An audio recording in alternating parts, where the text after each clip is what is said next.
Welcome back everyone, you're watching the training week from May 19th with a weekly focus with 1 month to go before World Champs is obviously going to be routines, some highlights and a weekly scare this week.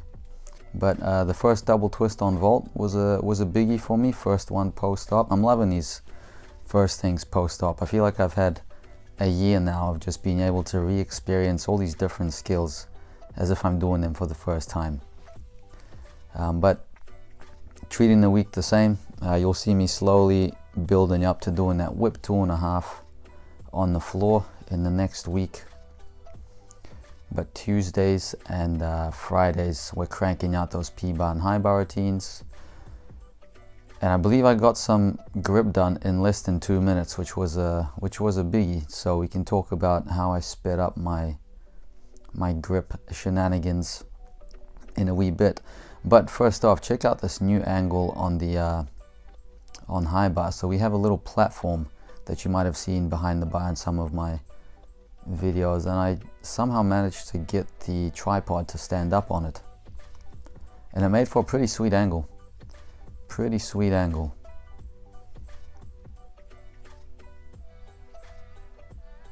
And you can see some little feet separations here and there, but we'll take it for a Monday. This was, what was this, first week back, second week back after the light week, so cranking it pretty hard.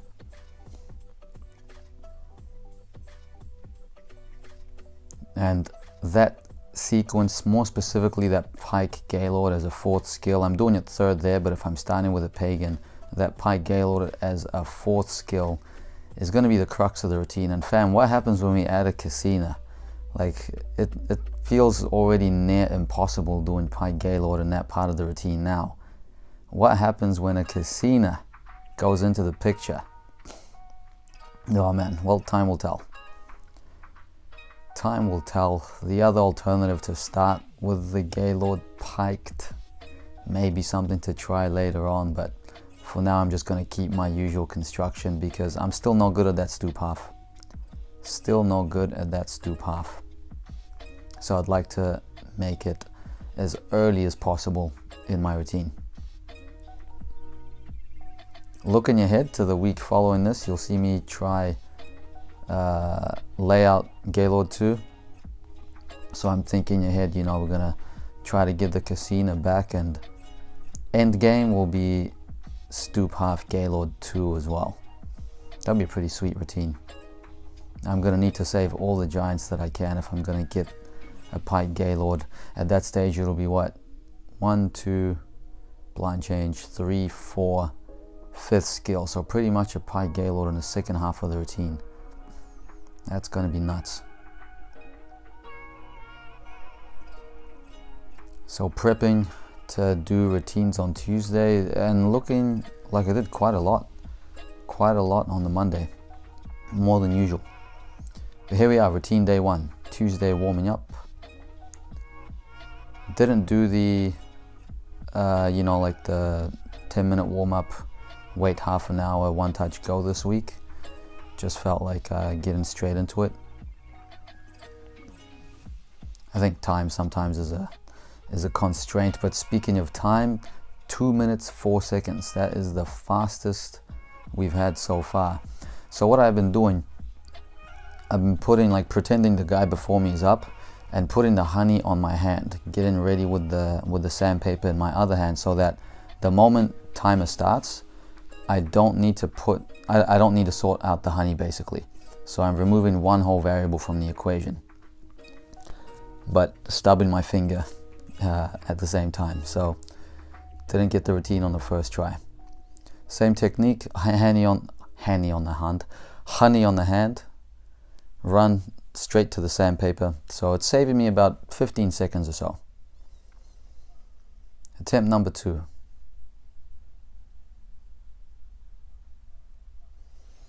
I want to say P-bar is about an 80% hit rate. About an 80% hit rate if we're talking about the first try. And for now, I'll take that. But really, there's two or three major parts of the set. You see, I've managed to save myself some hand shuffles there.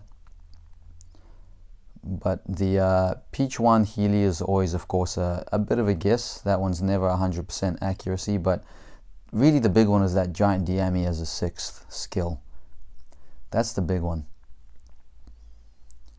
At that point, I find myself second guessing the grip. I'm trying not to, but something just second guessing the grip and changing the skill a bit. So I still have a long way to go before I get that Giant Diamond consistently to handstand, because you're probably saving yourself like a 0.3. But there was the weekly scare, fam. There was the weekly scare. So I heard a little pop. That's about a third of the grip.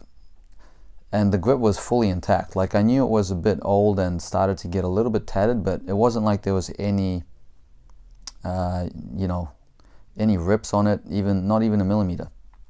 So I hopped over the bar. And just as I hopped over the bar before, that was supposed to be a pagan, I heard a little pop. And I thought nothing of it because I still felt fine. So I cranked my first giant really hard, literally went full send, like mentally committed that I'm going to do a pagan. And then something out of nowhere, I just said, because I heard that noise. I heard that noise, and maybe that combined with knowing that the grip was like very slightly tattered on one of the sides, something stuffed me. So I stopped, just assuming like everything's going to be okay. Look at my grip, and as you saw, that was like 1/3. 1/3 of the grip was just gone, fully gone. So, man, I was literally like thanking the heavens, because can you imagine if I crank the pagan with the grip like that? Fam, I could be on the operating table right now. That could have been just tragic. So just on a simple hop, and that's called luck. Is it luck, fam, or is the universe watching over you? I like to think the later. So unfortunately, can't do my set on a Tuesday or on a Friday. So I have been gently working in some new grips. So that's all I could do. I was just doing a bunch of one-arm stuff, one-arm swings, Zoli Min timers, a bunch of tap routine stuff, trying to go really fast to stretch it out nice and quick. And the first releases I did were on Saturday. So I managed to get the job done in about a week, and man, I'm so lucky that I was just here and there doing my warm-up sequences in the new grips. So it only took a matter of a week to get them release ready.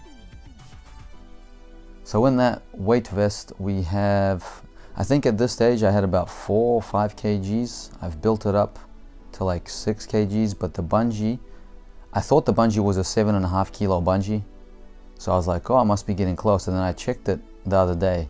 Fam, it's a 12.5 kilo bungee. So I'm a long ass way away from that Azarian.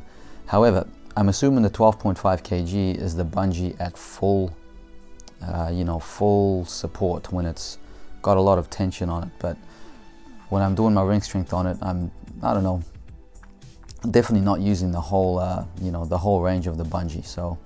So hopefully it's not giving me 12.5 kilos, because if it is, yeah, that ain't happening.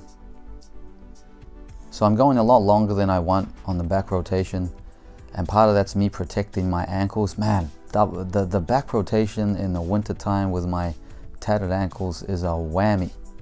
It stings, especially the first few turns.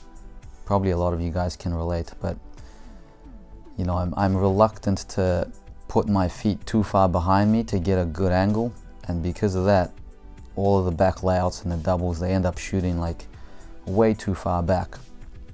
And the problem there is you might be saving your ankles on the takeoff, but if you're going to do that on the floor, because you're traveling so much, the landing is, that's a injury waiting to happen. So for now, until I can get that takeoff to make my back rotation go a bit more up rather than backwards, for now, I'll just have to continue doing it onto the resi. And again, just building floor up slowly. All right, here was the danger zone, fam. Here was the danger zone. New grips, but back giants feels a lot more comfortable than front giants. But man, that was a full stretch, and you you can see the increase in speed as that grip comes off. I sense it comes off, so I like hold on extremely tight with the other hand, pull myself to the bar, and you see this massive increase in speed as I went over. And that was 96, I believe. Was it 96? So we still got 97, 8, 9, and 100. 4 more to go. I want to make them something special, but you know, with all the routine training, I can't really send anything. Can't really send anything at the same time as routine training, so it might just have to be Coleman's.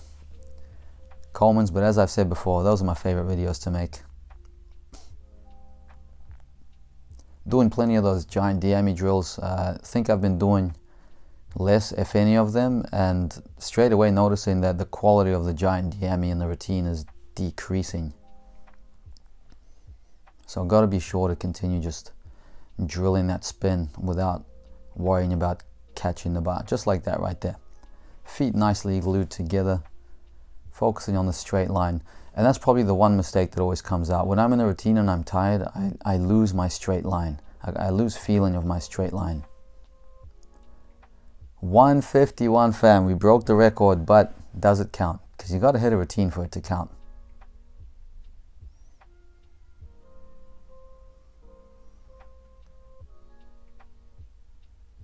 Pretty nice. So first major part is this part. Bit off to the side. Obviously we want to get it so we're not bending the elbows or anything, shooting straight up to handstand. That was a bit of a mess, so probably taking almost half a mark there on all that stuff. So I'm a little bit off. Yeah, definitely feeling a bit off. And off. Yeah, a bit disappointed. So I'm trying really hard, trying again and failing again. So yeah, just out of touch. A bit out of touch with that giant Diami, not understanding exactly what's going on. So I guess the 151 doesn't count. 151 don't count because it didn't hit it. And I don't know if it was a grip issue more than like a energy issue or a technique issue, so I think the grip was actually okay. So nothing too exciting on high bar today. Maybe I did more Gaylord 2s, I can't remember. But yeah, just trying to work those grips in as fast as I can. Back to routines the following week. You can look forward to a pretty massive training week following this one. I had a lot of fun this week, did a lot of good things, a couple of new things. Best friend and coach David Colvin was in town, so he came in and helped me out on the Tuesday. Been a while since David's come. Big shout out to him. Always just stoked and thankful when Coach David comes to visit. We always have a good cup of coffee before the sesh, get ourselves pumped up and hit the gym. Yeah, I just look exhausted. I think for one reason or another I was gassed out on Friday. Making the giant Diami, but yeah, like there's this funny curve at the end. I'm closing my shoulders, just a bit out of touch with that straight line. No complaints though. Feet are like that one. The feet were pretty much glued,